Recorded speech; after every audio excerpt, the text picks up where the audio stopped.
Halo, this is Insomnia. Kami ada di belakangmu.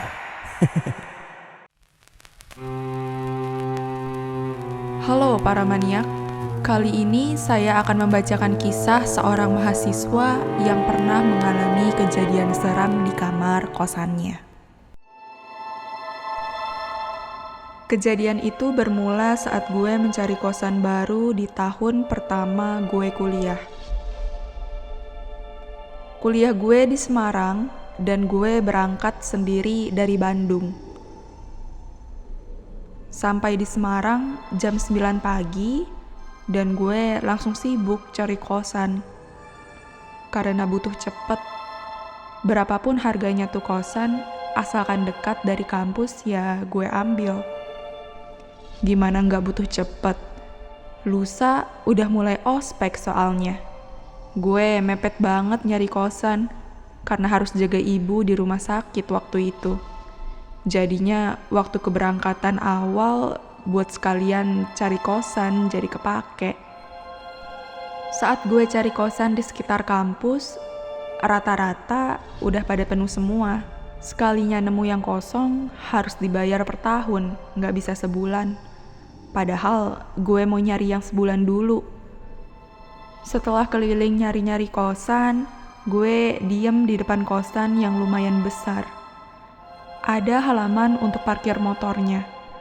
Entah ada berapa kamar di sini, namun kelihatannya sih banyak. Pas gue melihat-lihat kosannya dari luar pagar, ada anak laki-laki sebaya gue lagi ngeluarin motornya. Kebetulan kan, gue tanya langsung aja ke dia, apa di sini ada kamar kosong? Dia kelihatan kebingungan gitu pas gue tanya, dan jawab dengan ragu. Kayaknya sih ada. Kemudian dia menyuruh gue untuk langsung tanya ke bapak pemilik kosan ini. Setelah dikasih info lokasi rumah bapaknya, gue pun menuju ke situ. Ternyata jarak rumahnya cuma beda 5 rumah dari kosan tadi. Ketika sudah sampai, gue mengetuk pintunya dan ketemulah gue dengan bapak itu. Bapak itu perawakannya sudah tua. Rambutnya juga sudah memutih. Tanpa basa-basi, gue lantas bertanya apa ada kamar kosong di kosan bapak. Bapak itu tidak langsung menjawab. Dia terlihat berpikir mengingat-ingat kamarnya. Kemudian dia bilang, "Kosan di sini bayarnya per bulan, Mas. Kamar kosong juga ada. Tapi, wah, saya mau, Pak. Hari ini bisa langsung ditempati kan?" Namun wajah bapak itu terlihat tidak yakin. "Iya Mas, bisa. Cuman Oke Pak, kalau begitu saya langsung bayar sekarang aja ya."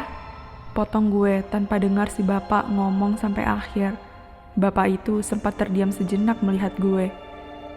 Kemudian kami pun melanjutkan pembayaran. Akhirnya gue bisa dapat kamar juga. Kalau nggak dapat sampai besok, mau tidur di mana gue? Setelah selesai melakukan pembayaran, gue pergi mengikuti bapak itu untuk menuju kamar. Gue pun jalan melewati pagar dan berjalan masuk ke dalam kosan. Kosan ini bertingkat yang masing-masing pintu kamarnya saling berhadap-hadapan. Jadi kalau masuk lewat jalan tengah. Gue hitung di lantai 1 ada 8 kamar. Dan saat gue naik ke atas, bentuknya sama dengan lantai 1, ada 8 kamar juga. Namun bapak kosan itu mengarahkan gue ke kamar yang ada di pojok. Kamar itu menyendiri, beda dari yang lain. Kalau kamar yang lain kan bersebelahan dan berhadapan gitu. Namun yang ini tuh enggak. Kamar ini letaknya ada di belakang, yang sebelahnya tuh ada jalan menuju dak jemuran.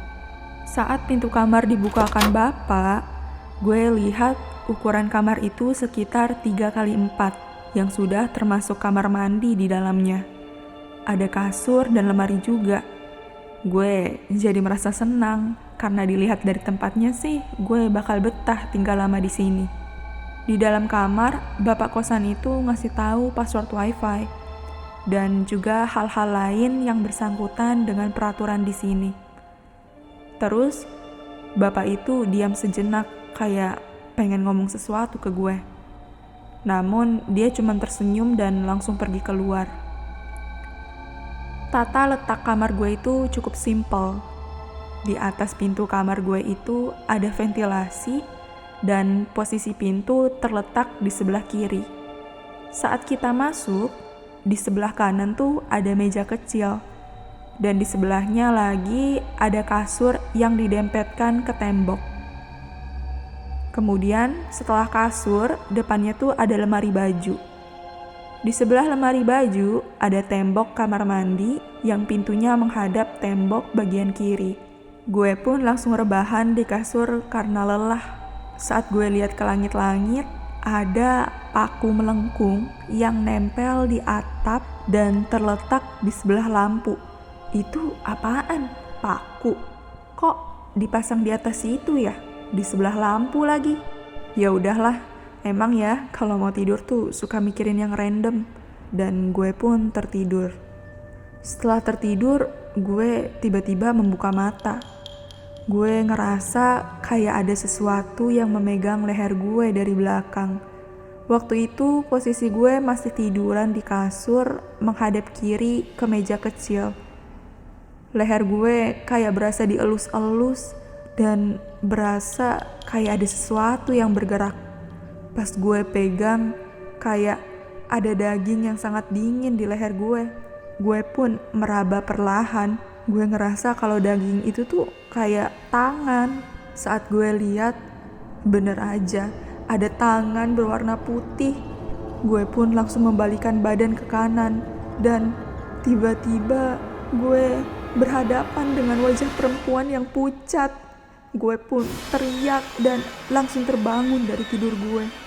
Untungnya aja ternyata itu tuh cuma mimpi buruk. Bangun dari tidur, napas gue terengah-engah. Baju gue basah karena keringat. Ya ampun, mimpi apa gue tadi? Serem banget. Dan saat itu juga gue mendengar suara azan. Pas gue cek ke jam, ternyata sudah pukul 6 sore. Gue pun memutuskan untuk langsung mandi. Saat gue sabunan, gue melihat ke lubang saringan air yang ada di pojokan itu penuh dengan rambut. Gue pun keheranan, kenapa bisa ada rambut di situ? Masa iya gak dibersihin dulu sama bapak kosan sebelum gue masuk? Saat gue lihat dari dekat, rambut itu panjang dan banyak, hingga air bekas mandi gue tuh tersumbat. Setelah beres mandi, gue mengambil rambut panjang itu dan memasukkannya ke dalam kantong kresek, yang kemudian gue buang ke tempat sampah yang ada di luar kamar. Apa bapak kosan lupa ya membersihkan kamar mandi? Mana itu rambut cewek lagi? Gue pun berpikiran, mungkin sebelum gue ada perempuan yang baru banget pindah kali ya, makanya gak sempat dibersihkan. Sehabis sholat maghrib, gue bersiap-siap untuk pergi keluar mencari makan. Pas gue keluar menuju tangga, gue berpapasan dengan laki-laki yang terlihat sebaya dengan gue. Kami pun berkenalan, dan namanya adalah Andi. Dia kemudian menyapa gue dan bilang, "Kamu baru ngekos di sini ya?" Gue jawab, "Iya." "Emang kamarnya di mana?" Gue menjawab, "Di belakang situ, Mas." Dia pun terlihat kaget. "Loh, saya kira di situ ada orangnya. Soalnya setiap mau jemur baju pagi-pagi, saya lihat dari ventilasi lampunya tuh masih menyala." Gue pun bilang, "Iya kali Mas, sebelum saya masuk ada orang yang baru banget pindah, kayaknya sih perempuan." Laki-laki itu terlihat bingung. "Hah, perempuan?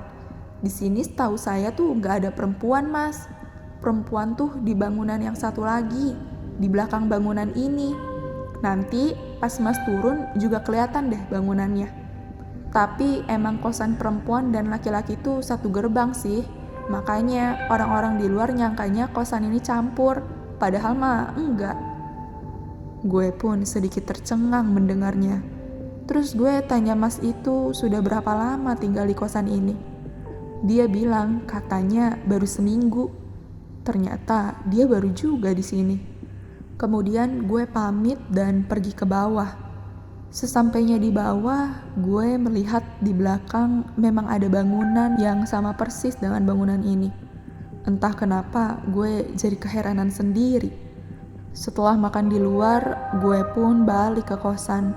Setibanya di depan pintu kamar, gue membuka pintu dan gue lihat ada rambut panjang yang berserakan di lantai.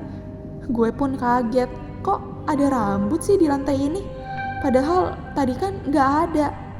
Ini rambut datangnya dari mana? Saat itu juga badan gue jadi merinding. Gue pun langsung menyapu rambut itu dan setelahnya buru-buru pergi tidur. Di tengah malam, entah kenapa tiba-tiba gue kebangun. Saat gue lihat jam yang gue taruh di meja sebelah kiri, waktu menunjukkan pukul 2 dini hari. Gue kemudian kembali tidur, namun gak tahu kenapa gue jadi sulit tidur lagi. Dan di saat gue berusaha untuk tidur, tiba-tiba terdengar ada suara perempuan yang meminta tolong. Mata gue yang tadinya terpejam langsung terbuka karena kaget. Tolong. Suara minta tolong itu terdengar jelas, tapi entah dari mana itu berasal. Gue langsung menarik selimut dan merubah posisi gue menghadap ke tembok.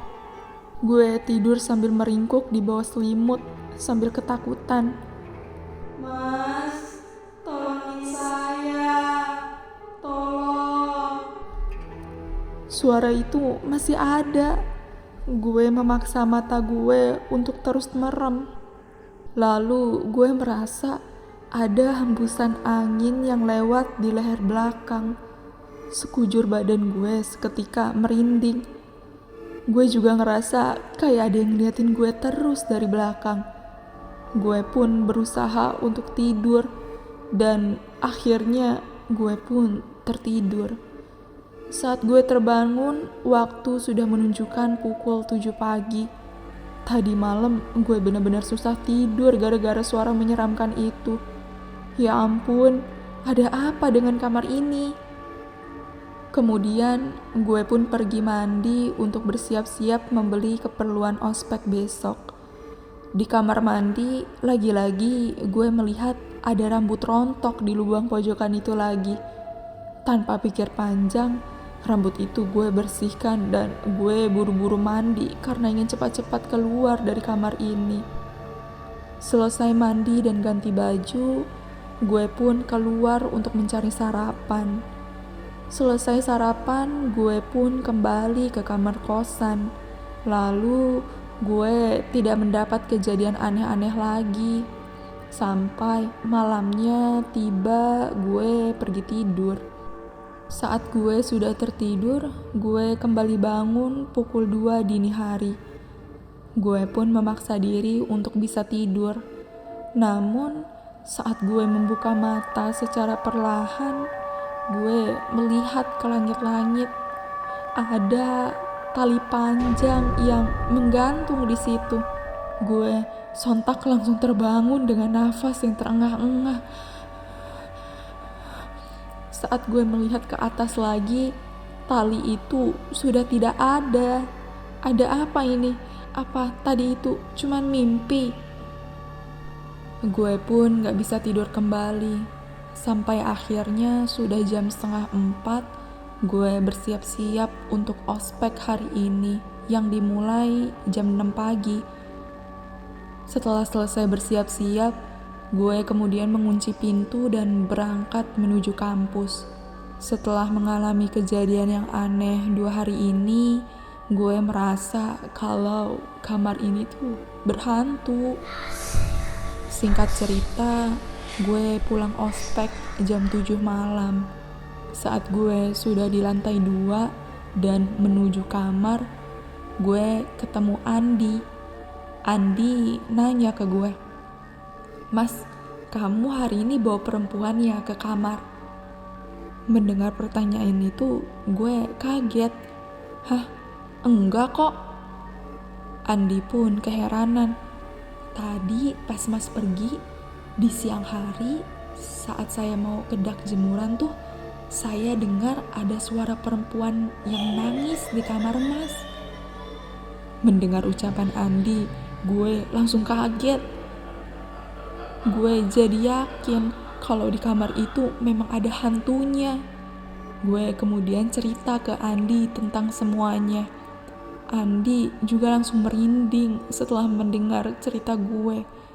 Dia pun langsung menawarkan ke gue untuk tidur di kamarnya malam ini dan gue pun menerimanya.